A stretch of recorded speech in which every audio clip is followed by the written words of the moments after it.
Morphological category of nouns. Case is the immanent morphological category of the noun manifested in the forms of noun declension and showing the relations of the nominal referent to other objects and phenomena.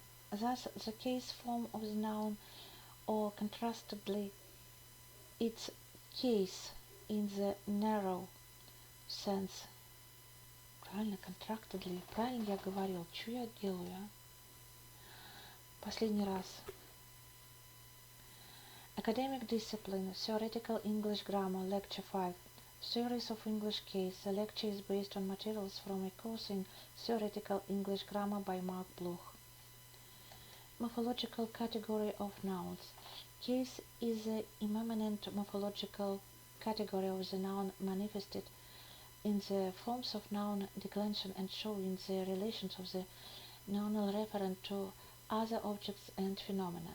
Thus, the case form of the noun, or contractedly its case in the narrow sense of the word, is a morphological declensional form. This category is expressed in English by the opposition of the form in apostrophized s. The is usually called the possessive case, or more traditionally the genitive case, to the unfeatured form of the noun, usually called the common case. The apostrophized s serves to distinguish in writing the singular noun in the genitive case from the plural noun in the common case. For example, the man's duty, the president's decision, Max's letter, the boy's ball, the clerk promotion, the empress's jewels. Genitive form. The genitive of the bulk of plural nouns remains phonetically unexpressed. The few exceptions concern only some of the irregular plurals. Thereby the apostrophe as the graphic sign of the genitive acquires the force of a sort of grammatical hieroglyph. The carpenter's tools, the maid's skates, the actress's dresses. Functionally, the forms of the English nouns designated as case forms relate to one another in an extremely peculiar way. The peculiarity is that the common form is absolutely indefinite from the semantic point of view, whereas the genitive form in its productive uses is restricted to the functions which have a parallel expression by prepositional constructions. Thus, the common form, as appears from the presentation, is also capable of rendering the genitive semantics, namely in contact and positional collocation, which makes the whole of the genitive case into a kind of subsidiary element in the grammatical system of the English noun. This feature stamps the English noun declension as something utterly different from every conceivable declension in principle. In fact, the inflectional oblique case forms as normally and imperatively expressing the immediate functional parts of the ordinary sentence in non-declensional languages do not exist in English at all. Theory of positional cases. For special views advanced at various times by different scholars should be considered as successive stages in the analysis of this problem. The first view may be called the theory of positional cases.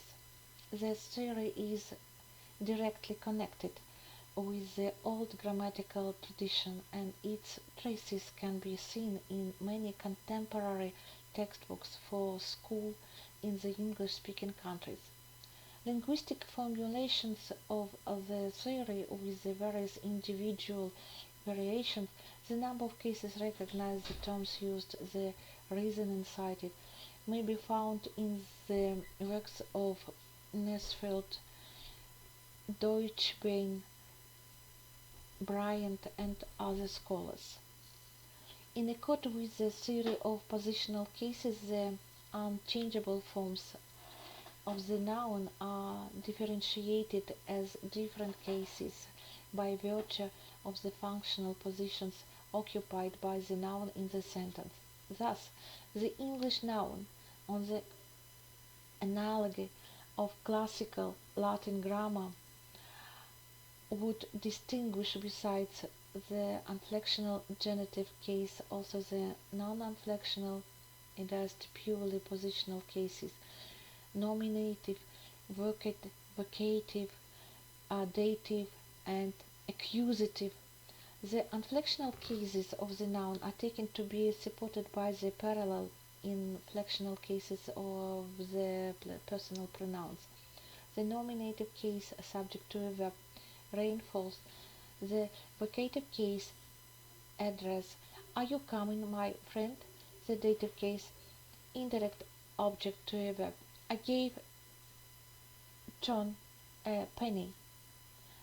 The accusative case, direct object and also object to a preposition, the man killed a rat. The earth is moistened by rain. Theory of prepositional cases. This theory connected with the old school grammar teaching and was advanced as a logical supplement to the positional view of the case. In accord with the prepositional theory, combinations of nouns with prepositions in certain object and attributive collocations should be understood as morphological case forms. To these belong first of all the dative case, to plus noun, for plus noun, and the genitive case of plus noun. These prepositions, according to Kern, are inflectional prepositions, i.e. grammatical elements equivalent to case forms. The would-be prepositional cases are generally taken by the scholars who recognize them as coexisting with positional cases together with the classical inflectional genitive completing the case system of the English noun. The prepositional theory, though somewhat better grounded than the positional theory, nevertheless can hardly pass a serious linguistic trial. As is well known from noun-declensional language, all the prepositions, and not only some of them, do require definite cases of nouns, prepositional case government. This fact, together with a mere semantic observation of the role of prepositions in the phrase, shows that any preposition by virtue of its functional nature stands in essentially the same general grammatical relations to nouns. It should follow from this that not only the of, to, and for phrases, but also all the other prepositional phrases in English must be regarded as analytical cases. As a result of such an approach, illogical redundancy in terminology would arise. Each prepositional phrase would bear then another additional name of prepositional case, the total number of the set cases running into dozens upon dozens without any gain either to theory or practice. Limited case theory. The third view of the English noun case recognizes a limited inflectional system of two cases in English, one of them featured and the other one unfeatured. This view may be called the limited case theory. The limited case theory is at present most broadly accepted among linguists both in this country and abroad. It was formulated by such scholars Sweet, Jasperson, and has since been radically developed by the Soviet scholars Smirnitsky, Barkhudarov, and others. The limited case theory in its modern presentation is based on the explicit oppositional approach to the recognition of grammatical categories. In the system of the English case, the functional mark is defined, which differentiates the two case forms, the possessive or genitive form as the strong member of the categorical opposition and the common, or non-genitive form as the weak member of the categorical opposition.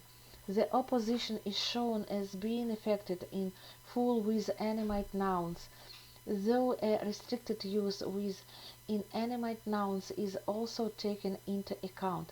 The detailed functions of the genitive are specified with the help of semantic transformational correlations.